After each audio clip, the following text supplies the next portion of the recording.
Welcome to the Cold Case Christianity broadcast, the only Christian case-making program hosted by a cold case homicide detective.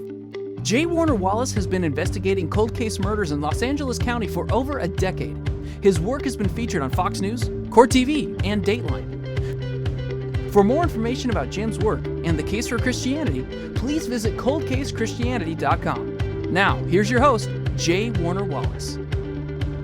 Well, thanks for joining us at Cold Case Christianity. I'm J. Warner Wallace. Today we're going to start what I think is going to be a 5 or 6 week series on some pieces of evidence that I think are critically important and that I've started to write about in my latest book, which is called God's Crime Scene. And I'll be talking more about that as we go along. But I thought, since we've got this show every week, we might as well start actually kind of parsing through the important pieces of evidence that incline us to believe that the inference of a designer-creator God is actually the most reasonable inference from the evidence we see in the universe. Now, I'm going to tell you that this, for me, was a very personal journey. And I thought what I'll do with this first of the 6 episodes is I'll kind of launch out to you the basic overall premise of how you might begin an investigation of the universe to see if, in fact, the most reasonable inference is God, as an explanation for 8 pieces of evidence we see in the universe. Now that's what we're going to do today. We're going to start to sketch out the approach we might take. And as you know, my books, Cold Case Christianity and God's Crime Scene, are both books that take a detective's perspective on examining these critical issues. Well, why? Well, because it was my personal journey. I was somebody who at the age of 35 was not a believer. I wasn't raised in a Christian family. I didn't have Christian parents who brought me up in the church. As a matter of fact, I didn't really have any friends. I never attended a youth group, never had friends who were part of a youth group who invited me to church. I got all the way into my 30s without really having any serious exposure to the pieces of evidence that would incline someone to believe that Christianity is true. As a matter of fact, I had never even set foot in an evangelical church of any kind for anything other than a wedding or a funeral up to that point. So I was the kind of person, and honestly, I was kind of raised as part of that Star Trek generation that really believed that science would have all the answers. And I really believed that naturalism, my philosophical naturalism, was very much a part of my life, was very much the way I thought about things. And I thought anybody who has to default to this invisible God in order to explain what science is chipping away at year after year and giving you better and better explanations for is somebody who's weak-minded. As a matter of fact, when I talked to Christians in my place of business, the law enforcement, I was working in a surveillance team at the time, the few Christians I knew, and I knew a couple who were cops, they were the kind of cops that were more emotionally attracted to Christianity. And if you asked them, why is this true, they really were not equipped or even felt it necessary to be equipped to explain why it might be true. And that, for me, was difficult. It just affirmed what I thought of all Christians, these nonsensical, non-thinking, kind of blind faith folks who must need this for some reason, some kind of an emotional crutch, and they believe this to be true, but it wasn't something I needed. As a matter of fact, I had a great life. I was the kind of person who had a wonderful experience in my marriage, had a great experience raising kids, and had a great career. Had gone to school, both graduate school and undergraduate school in the arts, and I just felt like, for me, there was no real reason to add this another dimension, another layer of, especially what I consider to be nonsense, into an otherwise thoughtful existence. And so I stayed away from those kinds of folks. As a matter of fact, I mocked those kinds of folks because so many of the people we took to jail would tell us at the point of arrest that they needed to kind of change their lives because they were Christians and they knew better than to behave this way. And they felt kind of bad for the way they behaved, but they admitted that they were Christians. And we thought to ourselves, as atheists who were working on this team, this is typical, right? These guys, and of course they think that once they pray the prayer and they're all forgiven, so they don't care what they do. And it's to us, it was like just nonsense. We couldn't buy it. And I had a lot of friends who, after I became a Christian, teased me mercilessly as partners going forward. Then they got promoted. I actually ended up in seminary, and I can tell you that 15 years after the fact, I had lots of these folks who I had known as part of the surveillance team who were now my sergeants, my lieutenants, my captains, because they had promoted. And boy, did they remind me of my non-Christian days, and they would kind of laugh at the path that my life had taken. Although many of them, years later, have now started to consider these things seriously themselves. Anyway, my point is, when I first became interested in Christianity, it was on the basis of what I saw in the Gospels that to me was so, it resonated with my own practical experience working cases, where I had to interview more than one witness about the same event. And I saw parallels, things that these witnesses would talk about and the way they would talk about them that looked an awful lot like what I was seeing in the Gospels. Certain levels of what I call unintentional eyewitness support, certain things I would see in comparing 3 or 4 written eyewitness statements in a cold case to the 3 or 4 eyewitness statements or alleged eyewitness statements you see in the Gospels. So it got me interested. And at some point I felt like, well, you know, I could accept some of this nonsense, but here's my bigger problem though. When I get to the miracle accounts, any kind of a miracle account, a healing, walking on water, feeding 5,000, a resurrection, forget it. I might give you that there is some history in the Gospels, but at that point I would have said it's kind of like historical fiction.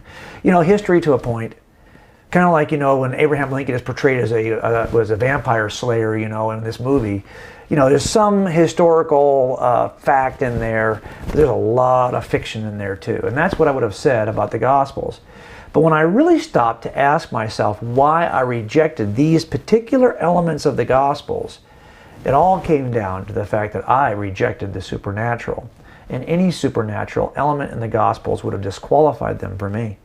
So at some point, especially as I kind of saw and looked at the history of how the disciples would not budge on these accounts in the first century and were willing to die for what to me would have been like, well, I can see maybe you want to die for the teaching of Jesus, but to claim the resurrection and be dying over that, that's crazy. Unless, of course, my philosophical naturalism was not accurate. And that's when the next part of my investigation began to take place. And that was into why did I think that naturalism had the power to explain the universe the way it is? I always thought it did.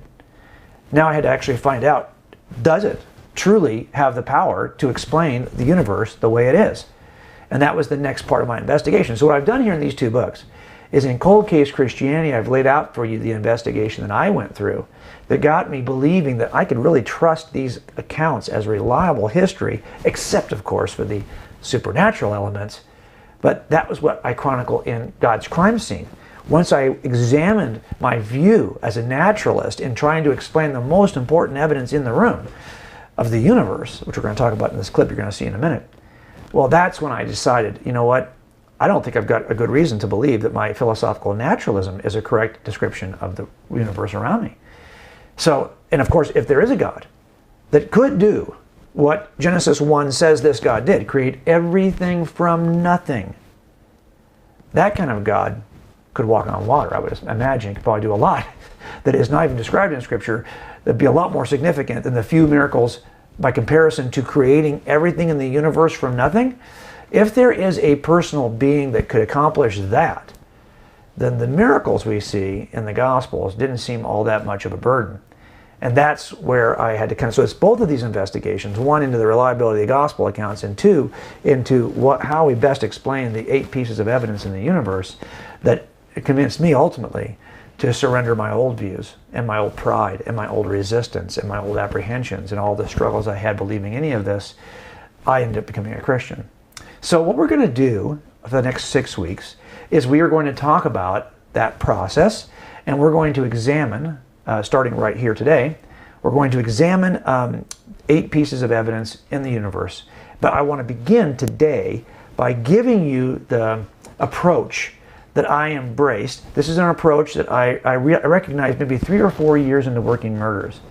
I realized that, you know, in all these cases where we're trying to figure out how this guy died, we're taking a very unique approach. And that approach actually is the same approach I took in examining whether or not Christianity could be true if the miracles, in other words, whether or not God could exist in a universe like ours. So the approach I took at Crime Scenes ended up having a parallel, a way of applying this approach to the case for God's existence. But I want to show you that first. So what we're going to do is look at 6 clips over the next 6 weeks from an hour and 40 minute talk that I gave at Compass Church in Colleyville, Texas. They were good enough to record it, and so I've got a copy of it, and so I'm going to show it to you over the next 6 weeks in little pieces. Today we're going to talk about the approach we might take before we begin looking at the actual evidence, and we'll begin looking at the evidence next week. So this is a clip from that hour and 40-minute talk. I think it'll give you at least a broad overview of how it is we're going to look at this evidence over the next few weeks. Also, it'll give you an overview of what we're doing in the book, God's Crime Scene. All right? So let's take a break, and then when we come back, we'll start looking at this clip from God's Crime Scene. Wow, you guys are the core, okay? I expect big things out of you guys because you came back for this talk, which is really going to be an overview of why we believe God exists. I just realized, were those fingerprint things on the wall earlier? That's very cool. I got to start paying attention. Okay. Now, listen, I'm not going to go back through my entire background with you guys. For those of you who were here earlier, I work in Los Angeles County as a cold case detective. I will just show you the pictures of my kids, though, because I love my kids, right? This is my son, Jimmy, who works at the same agency that I work at, and we have 3 generations. I get to go see this guy on tomorrow night. He's in Northeast Texas, in Hughes Springs, Texas, so I get a chance to drive out to see him tomorrow afternoon. Hey, how many know where Hughes Springs, Texas is? You actually know where that is? Very cool. 1,800 people strong. That's what we're talking about. So I'll be there tomorrow night. Okay, now I am going to remind, though, you guys that we do, I just wanted you to remember we have this website, and I want you to think about downloading this because this is where we make the case most robustly is on our phone app rather. And so I'll remind you, we do have a phone app where you can download all of this. But we're going to cut to the chase now, and let's get right to it. We're going to do what I call Death Investigations 101. If you were here in the last session, we talked about how we determined that a death scene is a crime scene. Remember? And we had the dead guy on the floor. Well, we're going to do that again, only we're going to turn a corner and use a certain principle I didn't talk about last service that I think will help you to make a case and examine whether or not we think God is reasonable as an inference. And here's how we're going to do it. In a dead guy in a room again, but we've changed the room slightly. Do you see it slightly different? This dead guy, we're going to kill a different way. Again, we use this process we call abductive reasoning, right? That's where we determine, based on the evidence, dead guy laying in the room, we make a list of all the reasonable inferences. So we have 2 E-lists, a list of evidence, a list of explanations. And when we list the evidence here, dead guy laying on the face, and then we list all the explanations here. So this is looking pretty familiar, right? This is what we did last service. And we taught you how you can use this process of comparing evidence in the room to explanations for the evidence to determine which explanation is most reasonable. And we know just so far that we really can't cross out anything given what we have so far, just like last service, right? But now we're going to change it slightly. Now, of course, we said, what if the dead guy was laying in a pool of his own blood? We talked about that. That's the additional piece of evidence. Now we add that to our evidence list over here, and now we've got a different kind of inference. I think we can cross out natural death, given that you really can't find a way to bleed from your center torso naturally. Okay, but then we changed it. Remember how we killed him differently last? We killed him last at service by doing what? We stabbed him, yeah. This service will kill him. What if this time we come in the room and we find him laying in a pool of his own blood, but he's got a single gunshot wound, and it's an exit wound on his back, and there's also a pistol in the room with him. A single casing. Got it? If that is the evidence we have in the room, that changes things. It's an exit wound. Now, if we look at our list of explanations and compare it to the evidence in the room, we added a couple of pieces. It's kind of hard, what do we think we have here? Is this an accidental? I think it could be. What if he's cleaning his gun and accidentally fires it into his stomach? It could be a murder, it could be a suicide. Actually, even with that additional fact now, we still can't cross anything off. Let's go one more. What if we had a note, a suicide note in his own pen, his own hand, with his own fingerprints and DNA on the paper? Some skin cell transfer. Okay, so if we had that, now we have to add that piece of evidence to our list, which we'll do right now. And given that extra piece of evidence, I don't think that's reasonable anymore. I mean, you got a suicide note.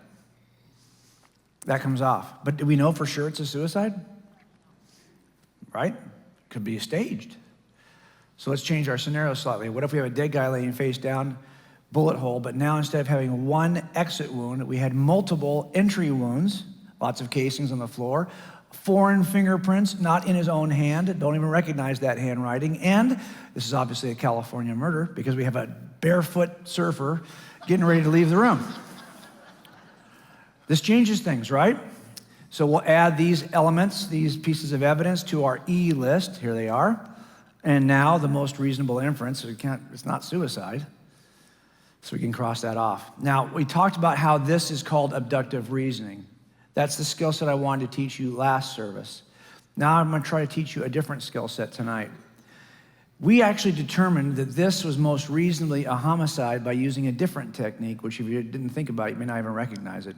It's some game I call inside or outside the room. So in essence, if we looked at the evidence we have inside the room, we have to explain it. If I can explain all the evidence inside the room by staying inside the room, it's probably not a murder. Here's what I mean. Here we happen to have some evidence in the room. I've got a note, but it's in his hand. It's his stationery. It's his pen. It's his DNA. That's been in the room for days. That's just his stuff. Not only that, I've got a single weapon, which is his registered handgun. It's got his DNA on it, his fingerprints on it. And I've got one bullet hole that he could have shot himself from the front. I can now explain all of this evidence by staying inside the room. And if that's the case, this is going to be something other than a homicide. It's probably going to be not a natural, obviously, but an accidental or a suicide. What if it's different, though? What if instead I have a note that has not got his fingerprints on it? It's got a foreign fingerprint and DNA, and it's not in his handwriting. And inside the room, I also have a pistol that's not registered to him. It's from somebody else, unknown person who doesn't live with him, unknown foreign DNA and fingerprints on it. And I've got in several cases, it's hard to shoot yourself in the back several times. And I've got footprints that lead out of the room. Well, now I cannot explain the evidence that's inside the room by staying in the room. I have to go outside the room for the explanation. And that changes everything. If this is the case, I've got to consider a homicide. Why? Because if I have to go outside the room for an explanation, I now have evidence of an intruder. Got it? Intruders change everything. Intruders turn death scenes into crime scenes. And intruders also ought to change whatever curiosity you had about why he would have killed himself or how that happened accidentally. If it's a murder scene, this should change into a sense of urgency because you have to now go out and catch this guy, and you've got a short window in which to do it. Make sense? Why did I go through all that with you? Because what if we took the exact same approach and instead of applying it to a crime scene, we applied it to the whole known universe? Now the question is, can I explain everything I see in the room of the universe by staying in the room? We can play the same game, inside or outside the room. If I can explain everything by staying inside the room, some form of naturalism will be fine. If I can explain it with just space, time, matter, the laws of physics and chemistry, then you don't need a God to explain any of this. On the other hand, if there are things in the room that I cannot explain by staying in the room, now I've got to consider an external source. What would that be?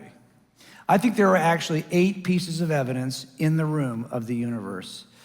And these 8 pieces of evidence have to be assessed. And they have to ask the question, is the best explanation for these 8 pieces in the room or out of the room? Of course, like I said, if I can explain these from inside the room, no problem. And as an atheist, I thought for many years I could explain these 8 pieces by staying in the room. On the other hand, if the best explanation is actually external, well, now I've got an issue, right? Because again, I've got evidence of an intruder. Only the problem is the intruder is on a very different scale. And this is really the idea behind this book, God's Crime Scene.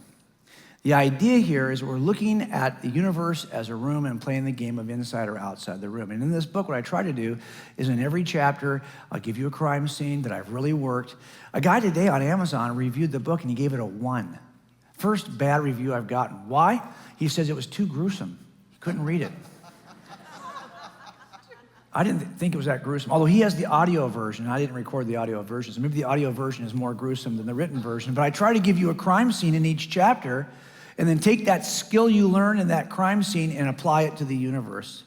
That's the nature of this book. Remember, again, we're making a list of evidence and a list of explanations. And if we do this with the universe, we make a list of evidence in the universe and a list of explanations for how we'd explain it. The list of evidence are those 8 things, which I'm going to talk about tonight.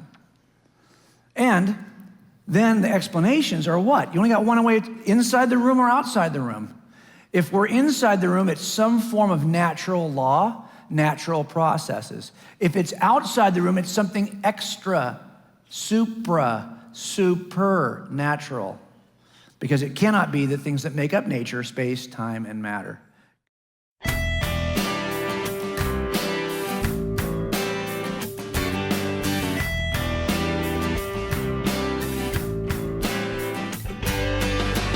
My name is J. Warner Wallace, and I'm a cold case homicide detective. Cold case investigations can teach us a lot about how to investigate the claims of Christianity. Cold case detectives examine events in the distant past for which there are often no living eyewitnesses and little, if any, forensic evidence. The Gospels also record an event in the distant past for which there are no living eyewitnesses and no forensic evidence. The skills I've learned as a cold case detective can help you determine if the Gospels are true. Are the Gospel writers reliable eyewitnesses? Can they be trusted? Has their testimony been corrupted over the years? What can we conclude about Jesus from the Gospel eyewitness accounts? I hope you'll read Cold Case Christianity to discover how evidence is examined and what this evidence tells us about Jesus. Take another look at the claims of Christianity from the perspective of a detective.